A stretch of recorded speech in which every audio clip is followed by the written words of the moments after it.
Hello guys, Wikipedia channel पर आपका स्वागत है। मैं विपुल जैन। आज क्लास 10th मैथमेटिक्स 2025 का पेपर हुआ है सॉल्व। आज 1 मार्च है। 1 मार्च के दिन ये पेपर 822 बी बाई आपकी स्क्रीन पर आ रहा होगा। इसको ज़रा आप स्पष्ट से देख लो। मैं इस पेपर को सॉल्व करने जा रहा हूँ। ठीक है, चलिए इसको सॉल्व करता हूँ। क्वेश्चन दिया है किसी बहुपद f(x) के लिए y बराबर f(x) का ग्राफ दिया है। f(x) के शून्यकों की संख्या क्या होगी?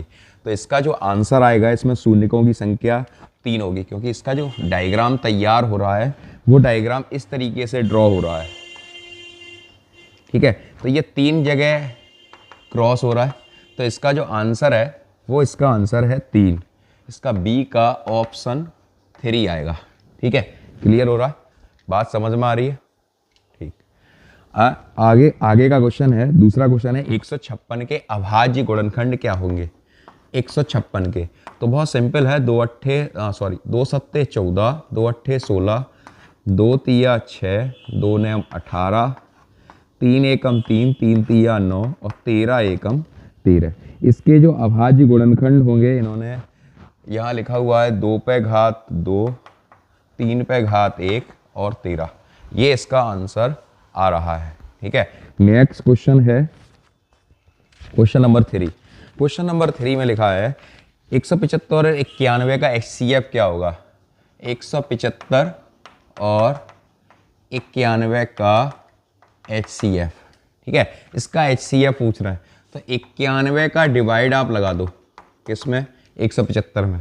तो 175 में 91 का भाग लगाएंगे तो 91 एकम 91, 5 में से 1 गए 4 और 17 में से 9 गए 8।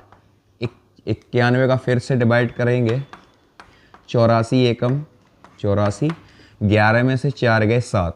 ठीक है, अब 11 में से 4 गए 7, यहाँ 7 आ गए 84, 7 एकम 7, 14 और 7 दूनी 14। इसका जो HCF आ रहा है वो 7 आ रहा है, इसमें ऑप्शन 7 आ रहा है। ठीक है, ठीक है, HCF इसका हो गया 7। क्लियर हो रहा है? ठीक, नेक्स्ट क्वेश्चन की तरफ चलते हैं। नेक्स्ट क्वेश्चन क्या है? देखिए, नेक्स्ट क्वेश्चन है रैखिक समीकरण। इसमें लिखा है निम्नलिखित संख्याओं में कौन सी संख्याएं परमेय संख्याएं होंगी? ठीक है, कौन सी संख्याएं परमेय संख्याएं होंगी उसकी तरफ हम चलते हैं। तो इसमें 4, ये ऑप्शन से होगा क्वेश्चन। ठीक है, ऑप्शन लिखे हुए हैं √3 अपॉन √5। दूसरा ऑप्शन लिखा हुआ है √2 अपॉन इंटू √7, ये लिखा हुआ है। ठीक, तीसरा ऑप्शन दे रखा है √5 प्लस √7 और √5 माइनस √7। ठीक है, और चौथा ऑप्शन दे रखा है √12। इसमें हमें परमेय संख्याओं को देखना है, इसमें देखना है हमें परमेय संख्याओं को। ठीक है,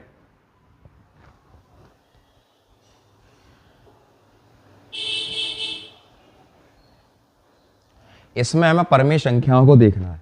तो सबसे पहले ये अपरमेय संख्याएं हैं। ठीक है, ये अपरमेय है, अपरमेय। ठीक है, ये भी अपरमेय है।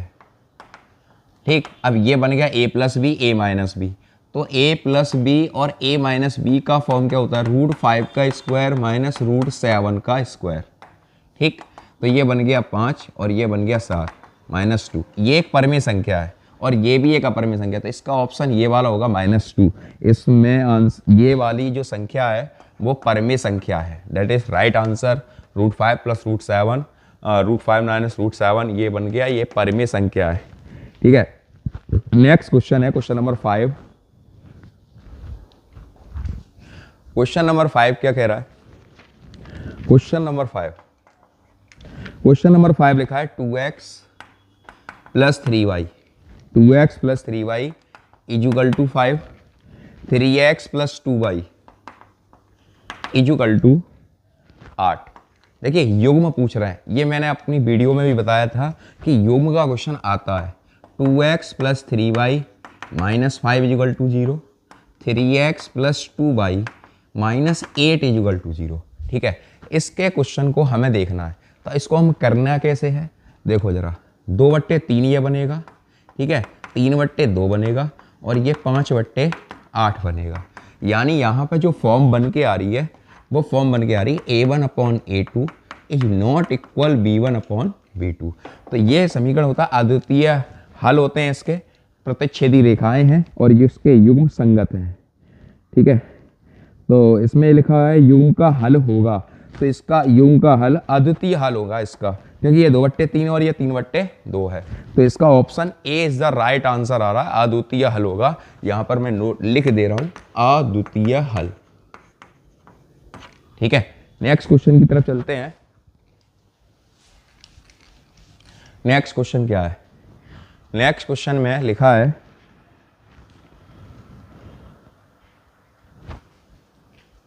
देखिए, नेक्स्ट क्वेश्चन में लिखा है 6, 10, 14, प्रश्न नंबर 6, 6, 10, 14, 6, 10, 14 का 25वां पद ज्ञात करो। 25वां पद ज्ञात करो। तो यहां पर a बराबर 6, d बराबर 10 - 6 और ये 25वां निकलवा रहे थे, यानी n बराबर 25। फॉर्मूला लगाएंगे an बराबर a plus n - 1 into D, और an यानी a की वैल्यू 6 है, 25 - 1 और d की वैल्यू आपकी आई 10 में से 6 गए 4। ठीक है, 6 प्लस 25 में से 1 घटाया 24, 24 गुणा 4, 6 प्लस 24 दूनी 48, 48 दूनी 96, यानी 24 चौक 96, ये आ गया 102। इसमें आंसर आ रहा है 102, B is the right answer है। ठीक है, option B is the right. ठीक, नेक्स्ट क्वेश्चन है क्वेश्चन नंबर 7। 7 वाला क्वेश्चन है, इसमें लिखा है क्वेश्चन नंबर 7। ठीक है, यदि द्विघात समीकरण x² plus 2x minus p equal to 0 लिखा है, इसका एक मूल दे रखा है -2, एक मूल दे रखा है -2, तो इसमें x की वैल्यू आप -2 रख दो और p का मान निकालो।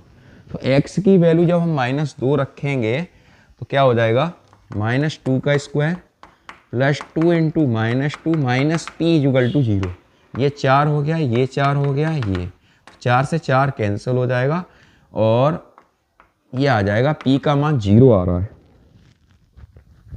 p का मान 0 आ रहा है। इसमें option A is the right answer है। ठीक है, नेक्स्ट क्वेश्चन की तरफ देखते हैं, चलते हैं। नेक्स्ट क्वेश्चन क्या है, बिंदु 2,3 और 4,1। देखिए पेपर बहुत सिंपल है, बहुत सरल आया है। ठीक है, लिखा हुआ है बिंदु 2,3, प्रश्न नंबर है 8, 2,3 और 4,1 के बीच की दूरी निकालनी है। तो बीच की दूरी को निकालने के लिए यहाँ पर x1 लिखो, यहाँ पर y1 लिखो, यहाँ पर x2 लिखो, यहाँ पर y2 लिखो। तो यहाँ पर लिखेंगे तो बीच की दूरी का फॉर्मूला क्या होता है, x2 माइनस x1 का whole square, y2 minus y1 का होल स्क्वायर। ठीक है, तो यहाँ पर 4 - 2 का होल स्क्वायर, 1 - 3 का होल स्क्वायर, ये बन गया 4 में से 2 घटाए 2 और 3 में से 1 घटाए 2। ठीक है, तो ये बन गया 4 + 4। आगे बढ़ेंगे तो ये बन जाएगा 8। ऑप्शन क्या दे रहे हैं, 2 √ 2 दे रहे हैं। ठीक है, ये आएगा इसका answer. Option B is the right answer, B is the right answer है, इसका ऑप्शन बी हो जाएगा। नेक्स्ट क्वेश्चन है क्वेश्चन नंबर 9। 9वां क्वेश्चन क्या कह रहा है, त्रिज्या r वाले वृत्त के त्रिज्या खंड का क्षेत्रफल ज्ञात करो जिसका कोण थीटा होगा। तो त्रिज्या खंड का क्षेत्रफल होता है πr उसका थीटा बट्टे 360। ठीक है, अब यहां पर ऑप्शन इन्होंने 4 दे रखे हैं। अब ऑप्शन से ये क्वेश्चन होगा, इसमें डी ऑप्शन जो दे रखा है वो जरा आप देख लो, θ/720 गुणा 2πr²। वैसे इसका देखो 2 से अगर हम इसको काटते हैं, 2 × 6 2 × 12 तो फॉर्मूला होता है πr² थीटा बट्टे 360। ठीक है, तो यही आ रहा है πr² θ/360, यानी इसका D option is the right answer है। इसको बना के घुमा के इन्होंने दे रखा है। ठीक, नेक्स्ट क्वेश्चन है क्वेश्चन नंबर 9 की तरफ चलेंगे। क्वेश्चन नंबर 9 था ये, हाँ क्वेश्चन नंबर 10। क्वेश्चन नंबर 10 क्या है, 3 सेंटीमीटर त्रिज्या के एक वृत्त के केंद्र से 5 सेंटीमीटर दूरी पर स्थित किसी बिंदु से वृत्त पर खींची गई स्पर्श रेखा की लंबाई क्या होगी। प्रश्न नंबर 10। 10वां क्वेश्चन है, 3 सेंटीमीटर त्रिज्या का एक वृत्त है जिसकी त्रिज्या 3 सेंटीमीटर है। ठीक है, कहीं पर भी आप मान सकते हो इसकी त्रिज्या 3 सेंटीमीटर है। केंद्र से 5 सेंटीमीटर दूरी पर स्थित किसी बिंदु से, यानी यहां पर मैं मान ले रहा हूं ये 5 सेंटीमीटर की दूरी पर है। ठीक है, 5 सेंटीमीटर की दूरी पर स्थित किसी बिंदु से वृत्त पर खींची गई स्पर्श रेखा, ये स्पर्श रेखा खींची हुई। ठीक है, ये स्पर्श रेखा खींची, तो इसकी लंबाई क्या होगी। तो यहां पर ये तो 90 का बनाएगा। ठीक है, ये यहां पर 90 अंश का कोण बने, ये 90 हो जाएगी तो ये कर्ण हो जाएगी। ठीक, ओ ए और बी। ठीक है, तो ए बी का वर्ग इज इक्वल टू, ये भुजा कर्ण है, एक मिनट, ओ ए का वर्ग is equal to A B का वर्ग प्लस ओ बी का वर्ग। ठीक है, तो ये आपका हो गया 5 का वर्ग और ए बी हमें निकालनी है स्पर्श रेखा की लंबाई, और ये आपका 3 है, तो ये 25 हो गया, ये हो गया ए बी और ये हो गया 9। 25 माइनस 9, ये आ गया ए बी का वर्ग, तो ये हो गया आपका ए बी का वर्ग। तो ये आपका आ जाएगा ए बी बराबर 4। ठीक है, इसमें ऑप्शन 4 सेंटीमीटर आएगा इसका answer. Option B is the right answer है। ठीक है, नेक्स्ट क्वेश्चन की तरफ चलते हैं। नेक्स्ट क्वेश्चन क्या है। नेक्स्ट क्वेश्चन है, यहां पर कोण P का मान इन्होंने हमसे पूछा है। चित्र में P का मान बताओ। ठीक है जरा, ये 2 ट्राइंगल इन्होंने बना रखे हैं। ठीक है, ये 80 दे रखा है, ये 60 दे रखा है। ठीक है, अच्छा यहाँ पर हर चीज़ डबल है। अच्छा, यहाँ पर वैल्यू लिखी है 3.8, ये लिखी है 3√3, ये लिखी है 6, ये लिखी है 6√3, ये लिखी है 12 और ये लिखी है 7.6। ठीक है, देखो इसका सबका डबल है। 6 का 12 लिखा है, 3.8, यानी ये समरूप त्रिभुज है। ये त्रिभुज कैसे हैं, समरूप। अब इसमें जो वैल्यू आएगी, अब 8, 80 और 60 दोनों को जोड़ते हैं। यहाँ पे इनके नाम लिखे ए बी सी, इसके नाम लिखे हैं पी क्यू और आर। ठीक है, अब त्रिभुज के तीनों कोणों का योगफल होता है 180, तो ए धन बी धन सी बराबर 180। तो ये आपका आ गया 180, सी बराबर 180, 80 और 60 आपके 140 हो गए। 140 इसमें से घटाएंगे तो सी का मान 40 आएगा, सी का मान 40 आएगा। ठीक है, तो यहाँ पर सी का मान 40 आ गया, यानी ये 40 है। तो यहाँ पर कोण पी की ये वैल्यू पूछ रहे हैं। ठीक है, जब एक मिनट, अच्छा अब यहाँ पर ये 6 12 हो गया, 3.8 है, 38 दूनी 76, ये घूम गया 3.3√3, ये हो रहा है। यहाँ पर ये 40 वैल्यू आ रही है, तो यहाँ पर वैसे इसका मान, अगर ये भी एक मिनट, ये 60 है। ठीक है, ए बी सी, यहाँ पर इसका मान पूछ रहे हैं। अब ये तो 40 निकल रहा है सी का मान। ठीक है, यहाँ पे इसका मान 40 आ रहा है। अब इसमें भुजा कौन सी मैच कर रही हैं, भुजा मैच कर रही हैं, इसका प्रतिबिंब बनना है।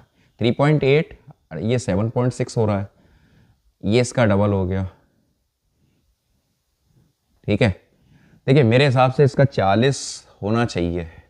ठीक है, इसका मान 40 होना चाहिए, क्योंकि भुजा को रिप्लेस कर दिया है। क्योंकि इस भुजा ये 40 है, ये 3.8 है, वो इधर आ रही है 7.6। 6 का डबल 12 हो रहा है और 3√3 का 6√3 हो जाएगा।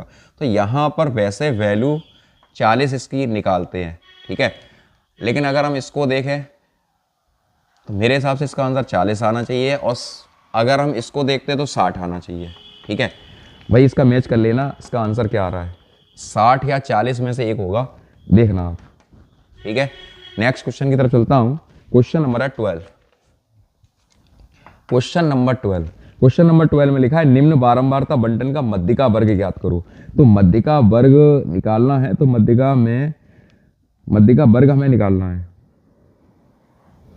तो मध्यिका का वर्ग सबसे बड़ी फ्रीक्वेंसी हमारी 18 है, तो इसका 20-30 हो जाएगा। इसका ऑप्शन 20-30 होगा मध्यिका वर्ग का। ठीक है, क्योंकि संचयी बारंबारता बनाएंगे तो सबसे बड़ी फ्रीक्वेंसी के सामने का ही मध्यिका वर्ग लिया जाता है। इसका आंसर 20 से 30 होगा। ठीक, नेक्स्ट क्वेश्चन है क्वेश्चन नंबर 13। क्वेश्चन नंबर 13 में क्या लिखा है देखते हैं। क्वेश्चन नंबर 13, साइन थीटा बराबर कॉस थीटा, थीटा का मान क्या होगा। सो साइन थीटा बराबर कॉस थीटा, या थीटा की वैल्यू पूछ रहे हैं। तो वैल्यू पूछने के लिए कॉस थीटा का दोनों पक्षों में भाग लगा दो। ठीक है, दोनों पक्षों में भाग लगाएंगे तो ये बन जाएगा टेन थीटा और ये हो जाएगा 1। तो टेन थीटा 1 मान होता है टेन 45 का। ठीक है, 10 से 10 कट गया, थीटा का मान क्या आ गया 45। ठीक है, ऑप्शन हो जाएगा B. B option right answer है। नेक्स्ट क्वेश्चन है कॉस जीरो। कॉस जीरो का मान होता है 1। क्वेश्चन नंबर 14, कॉस जीरो का मान होता है 1। ये तो ट्रिग्नोमेट्रिक टेबल का है। क्वेश्चन नंबर 15 है। क्वेश्चन नंबर 15 में लिखा है tan 2a बराबर 1। tan 2a बराबर 1 लिखा है। इसमें लिखा है जहां 2a एक न्यूनकोण है, a का मान बताओ। तो a का मान बताएंगे tan 2a। tan में मान एक मान होता है जो मैंने अभी निकाला था, tan में एक मान होता है tan 45 का। ठीक है, 10 से 10 कैंसिल किया, 2a बराबर 45, a बराबर 45/2, यानी क्या आ गया 45/2, यानी 22.5 आएगा ये। ठीक है, इसमें आंसर जो आ रहा है वो ऐसे आ रहा है 22 सही 1/2। Option B is the right answer है। ऑप्शन आ रहा है बी। ठीक, ये आंसर इसका हो गया। नेक्स्ट क्वेश्चन है क्वेश्चन नंबर 15वां हो गया। 16वें क्वेश्चन की तरफ मैं चलता हूं। इस क्वेश्चन को आप जरा देख लेना। ठीक है, मेरे हिसाब से 40 होना चाहिए, 60 भी आ रहा है, देख जरूर लेना इसको। ठीक है, क्वेश्चन नंबर 16 है। 16 क्वेश्चन लिखा है sec a plus tan a, sec a plus tan a, और ये लिखा है 1 माइनस साइन ए। ठीक है, अब ये दे रखा है यहाँ पर, इसको हमें सॉल्व करना है। तो सॉल्व करने के लिए ऐसा करते हैं, इसको पहले ओपन करते हैं। तो sec ओपन होगा 1/cos a में, और ये ओपन होगा साइन a बट्टे cos a में। ठीक है, इसमें एलसीएम लेंगे तो ये 1 प्लस साइन ए हो जाएगा और ये कॉस ए हो जाएगा। ठीक, तो ये 1 प्लस साइन ए, ये होगा 1 माइनस साइन स्क्वायर ए बट्टे कॉस ए। तो 1 माइनस साइन स्क्वायर ए होता है कॉस स्क्वायर ए बट्टे कॉस ए। तो इससे एक पावर कैंसिल हो जाएगी, आंसर आएगा कॉस ए। ठीक है, ये आंसर आ जाएगा कॉस ए। इसका जो ऑप्शन आ रहा है D is the right answer. D. 17वां सवाल है। देखिए, यह क्वेश्चन तो राहुल में हर एक सेट पेपर में था। ये क्वेश्चन जो दे रखा है यहाँ पर, ठीक है, एक किसी बारंबारता बंटन के माध्य और मध्यिकाएं क्रम से, माध्य दे रखा है 26.1, ठीक है, और माध्यिका दे रखी है 25.8। हर एक सेट पेपर में, राहुल के हर एक सेट पेपर में यह क्वेश्चन दे रखा था। बहुलक क्या होगा, ठीक है, बहुलक निकलवा रहे। ठीक, तो बहुलक का एक फॉर्मूला है यहां पर, बहुलक बराबर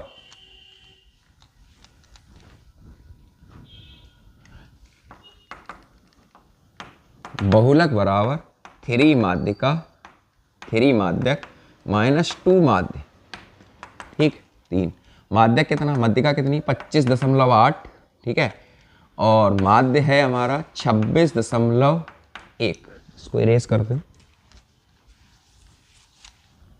ठीक है, इसमें मल्टीप्लाई करेंगे तो 3 अट्ठे 24, 3 पंजे 15 और 2 17, 3 दूनी 6 और 1 7, 77.4, 2 एकम 2, 2 छिंग 12, 2 दूनी 4 और 1 5, 77.4 में से 52.2 को घटा दो। 4 में से 2 गए 2, 7 में से 2 गए 5, 7 में से 5 गए 2। इसका आंसर आ रहा है 25.2। इसका आंसर आ रहा है 25.2। 17 का C option is the right answer है, सी, इसका सी। लास्ट क्वेश्चन नंबर 18 है। 18वां क्वेश्चन क्या कह रहा है, इसमें लिखा है the model class of the following table will be, यानी निम्नलिखित सारणी का बहुलक वर्ग क्या होगा? बहुलक में भी सबसे बड़ी फ्रीक्वेंसी कितनी है? 12। तो 12 का बहुलक वर्ग आ रहा है 10 से 15, 10 से 15। ठीक है, क्वेश्चन नंबर 19। क्वेश्चन नंबर 19 क्या कह रहा है? एक किसी आयताकार खेत का क्षेत्रफल 30 मीटर स्क्वायर है, इसकी लंबाई चौड़ाई x से 1 मीटर अधिक है। उसकी लंबाई उसकी चौड़ाई से 1 मीटर अधिक है। यदि चौड़ाई x है तो लंबाई कितनी हो जाएगी? चौड़ाई x है तो लंबाई हो जाएगी x प्लस 1। ठीक है, यहाँ लिखते हैं खेत का क्षेत्रफल 30 मीटर स्क्वायर है, तो क्षेत्रफल बराबर होता है, खेत का क्षेत्रफल होता है लंबाई गुणा चौड़ाई। ठीक है, तो x प्लस 1 इंटू एक्स और क्षेत्रफल दे रखा है 30। ठीक, इसका हम मल्टीप्लाई करेंगे तो ये हो जाएगा x square plus x is equal to 30। अब इसमें ऑप्शन मुझे देखना पड़ेगा, तो ऑप्शन आ रहा है x square plus x minus 30 is equal to 0। ये option C is the right answer है इसका। ठीक है, लास्ट क्वेश्चन है क्वेश्चन नंबर 20। क्वेश्चन नंबर 20 क्या कह रहा है? क्वेश्चन नंबर 20, ठीक है, 20 वाला क्वेश्चन है। इसमें लिखा है एक पासे को एक बार फेंका जाता है, सम संख्या प्राप्त होती है। तो पासे पर अधिकतम अंक होते हैं, पासे पर अधिकतम अंक, ठीक है, होते हैं 1 2 3 4 5 6, यानी अधिकतम संभावना होती है 6। ठीक है, अब इसमें पूछते हैं सम संख्या, तो सम कितने हैं? 2 4 6, तो सम संख्या कितनी है? 3। तो इसका आंसर जो हो जाएगा सम संख्या, एक पासे को एक बार फेंकने पर सम संख्या प्राप्त होती है। सम संख्या कितनी है? 3। तो प्रायिकता क्या हो जाएगी इसकी? 3/6। ठीक है, 1/2 इसका आंसर आएगा। Option C is the right. Section B को हम नेक्स्ट वीडियो में देंगे आपको। ठीक है, तब तक के लिए नमस्कार। ये क्वेश्चन आप मैच करिए, कितने आपके सही हैं और कहाँ से आप वीडियो को देख रहे हैं, कमेंट सेक्शन में जरूर बताना। अगर कोई और आपका सेट पेपर हो तो मेरे पास इसको सेंड जरूर करना, मैं उसको पेपर को सॉल्व कर दूंगा। तब तक के लिए नमस्कार, जय हिंद, जय भारत, आपका दिन शुभ रहे।